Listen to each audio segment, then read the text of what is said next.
Group of college.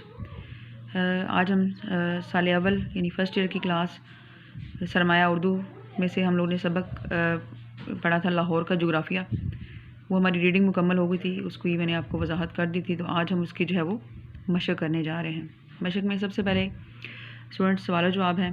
सवाल जवाब में आपको पता है कि अलहदा से क्वेश्चन नहीं आता, लेकिन सवाल जवाब करने इसलिए ज़रूरी हैं कि सवाल जवाब जो है वो MCQs की शक्ल में आपसे पूछे जा सकते हैं।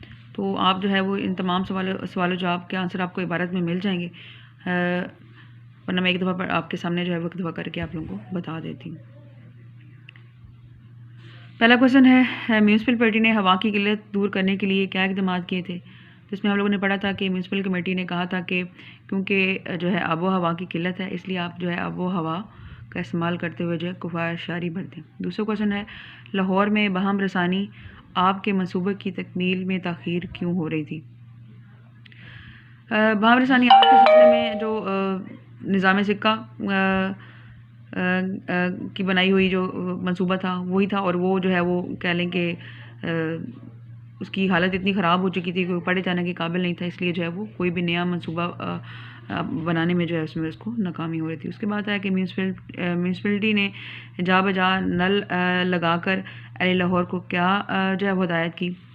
वो ये हदायत की कि गैसों के ज़रिए हो सकता है कि पानी बन जाए, इसलिए जो है आप एहतियातन जो है अपने घड़े या अपने मटके जो है वो नीचे रख दें, ताकि आपको बाद में जो है वो दुश्वारी का सामना ना करना पड़े।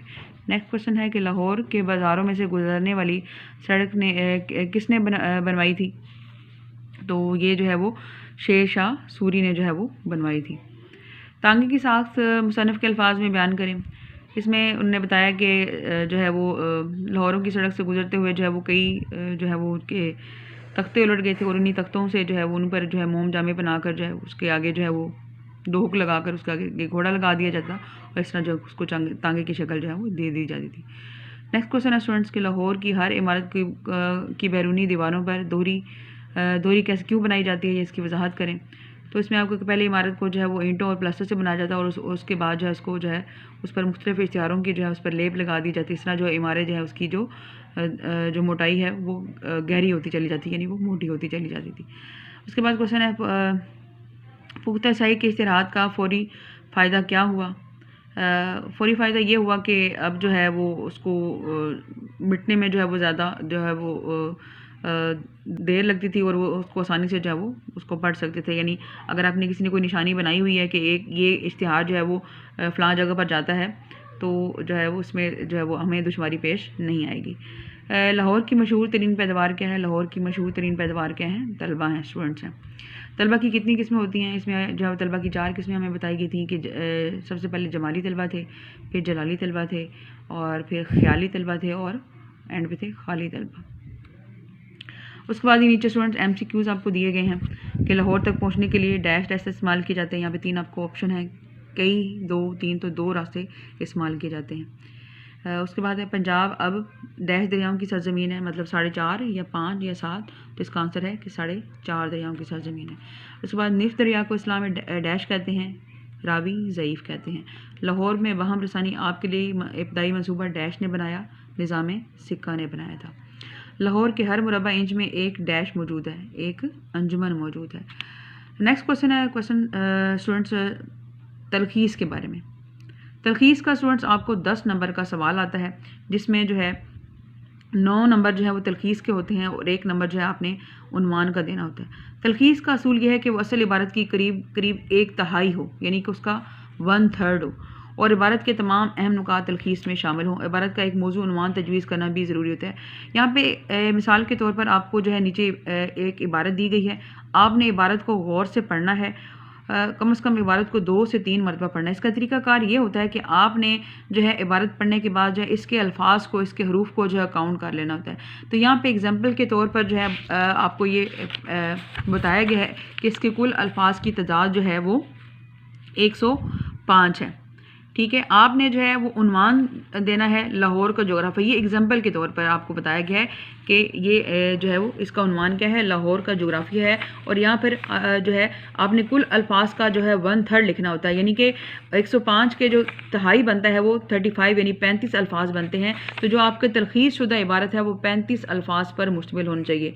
तो जो इबारत आपने जो है मिसाल के तौर पर आपको दी गई है, उससे जो है वो आप लोगों ने जो है वो रिलेटेड जो है नीचे नीचे आपको टॉपिक दिया गया कि लाहौर में काबिल दीद जो मकामात मौजूद हैं, किस पैराग्राफ की आप लोगों ने तलखीस करनी है। ये आप लोगों की होम असाइनमेंट है। आप लोगों ने जो है वो इस पैराग्राफ में दिए गए अल्फाज को काउंट करना है।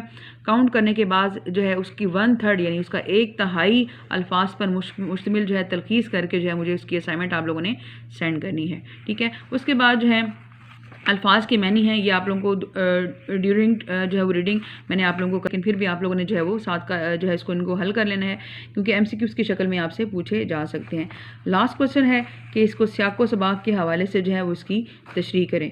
तो ये स्टूडेंट क्वेश्चन जो है वो आप लोगों को जो है वो 15 नंबर का जो है आपको क्वेश्चन आता है कि पैराग्राफ की तलखीस करें। इसमें जो है वो मार्क्स डिवीजन कुछ इस तरीके से होती है कि 1 + 1 + 3 और +10, यानी कि इसमें से एक नंबर जो है वो सबक के उन्वान का होता है। यानी जो इबारत आपको दी गई होती है आपने बताना होता है कि ये इबारत जो है वो किस सबक में से ली गई है। सबसे पहले आपने लिखना होता है सबक का उन्वान। फॉर एग्जांपल जो है हमने सबक पढ़ा है लाहौर का जोग्राफिया, तो अगर इस सबक में से कोई पैराग्राफ आपको तशरीह के लिए आता है तो आपने बताना है, सबसे पहले हेडिंग देनी है सबक का उन्वान। उसके बाद जो दूसरी हेडिंग है वो है मुसन्निफ का नाम, यानी आपने बताना होता है कि इस सबक का मुसन्निफ कौन है, यानी लिखारी कौन है, लिखने वाला कौन है। तो लाहौर के जोग्राफिया के जो मुसन्निफ हैं उसके हैं के जो मुसन्निफ हैं वो सैयद अहमद शाह पतरस हैं। उसके बाद आपने हेडिंग देनी होती है सियाक़ो सबाक़ की। जैसे मैंने आपको बताया कि एक नंबर जो है वो सबक के उन्वान का होता है, एक नंबर जो है मुसन्नफ़ के नाम का होता है, और 3 मार्क्स जो है वो सियाक़ो सबाक़ के होते हैं। सियाक़ो सबाक़ जो है वो क्या होता है? सियाक़ो सबाक़ जो है स्टूडेंट आपने जो है वो लिखना होता है। सियाक़ो सबाक़ की 2 अक़साम है, एक होता है जमाली सियाक़ो सबाक़, ठीक है, और एक होता है मिसाली सियाक़ो सबाक़, ठीक है। अजमाली सियाक़ो सबाक़ क्या होता है? अजमाली सियाक़ो सबाक़ में आपने ओवरऑल जो है पूरे चैप्टर के अहम पॉइंट्स को जो है इन शॉर्ट बयान कर देना होता है, यानी कि आपका जो सियाक़ो सबाक़ है वो 8 से 12 लाइनों पर मुश्तमिल होना चाहिए। अजमाली सियाक़ो सबाक़ में आप लोगों ने पूरे ओवरऑल चैप्टर के सियाक़ो सबाक़ लिखने होते हैं, अहम पॉइंट्स लिखने होते हैं। और मिसाली सियाक़ो सबाक़ जो है वो में क्या होता है कि आपने जो है वो उसका सियाक़ और सबाक़ लिखना होता है, यानी जो पैराग्राफ आपको तशरीह के लिए दिया गया होता है, इससे पहले जो है वो मौजू बहस क्या था और उससे बाद में क्या बात की जा रही थी, आपने ये बयान किया था। लेकिन अब सवाल ये पैदा होता है कि आपने अजमाली सियाक़ो सबाक़ कब लिखना होता है और मिसाली सियाक़ो सबाक़ कब लिखना होता है। अजमाली सियाक़ो सबाक़ स्टूडेंट्स आपने उस वक्त लिखना होता है जब आपका सबक जो है वो कहानी बेस्ड ना हो, यानी किसी जो है वो पर्सनैलिटी पर हो, यानी किसी शख्सियत में इसका जिक्र हो या किसी वाक़या का हो, या जैसे फॉर एग्जाम्पल अभी आप लोगों ने लाहौर का जोग्राफिया पढ़ा तो इसमें किसी एक बात का जिक्र नहीं किया जा रहा बल्कि मुख्तलिफ मसाइल हैं। इसका मतलब है कि इसमें हम अजमाली सियाक़ो सबाक़ लिखेंगे, यानी कि हम जो है वो लाहौर के जोग्राफिया में जो अहम पॉइंट्स डिस्कस किए गए हैं उनको इन शॉर्ट जो है वो मुख्तसर जो है वो 8 से 12 लाइनों पे बयान कर देंगे। क्योंकि इसके नंबर 3 होते हैं, इसलिए आपने कोशिश करनी है कि 8 से 12 या हद 15 लाइन से जो है वो सियाक़ो सबाक़ आपका तजावुज़ ना करे। उसके बाद जो लास्ट पॉइंट होता है स्टूडेंट्स वो तशरीह होती है।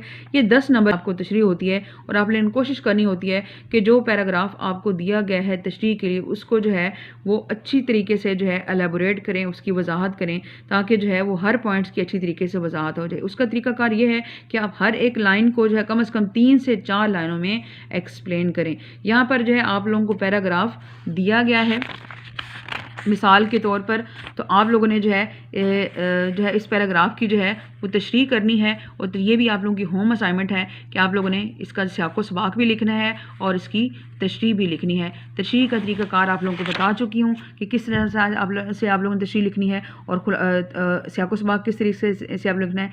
ये जो है दोनों जो आप लोगों की होम असाइनमेंट्स हैं, तलखीस का पैराग्राफ भी और तशरीह का पैराग्राफ भी, ये आप लोगों ने जो है वो राइट करना है और राइट करके जो है मुझे जो है वो आप लोगों ने सेंड करना है, ताकि मैं आप लोगों को बता सकूं कि आप लोगों ने ये ठीक किया है या गलत किया है। मुझे उम्मीद है कि आप लोगों को जो है वो समझ आ गई होगी कि किस तरीके से तशरीह करनी है और किस तरीके से आप लोगों ने तलखीस करनी है। इसके बावजूद भी अगर आपको किसी तरह की कोई भी प्रॉब्लम हो तो आप लोग उसे मुझसे पूछ सकते हैं।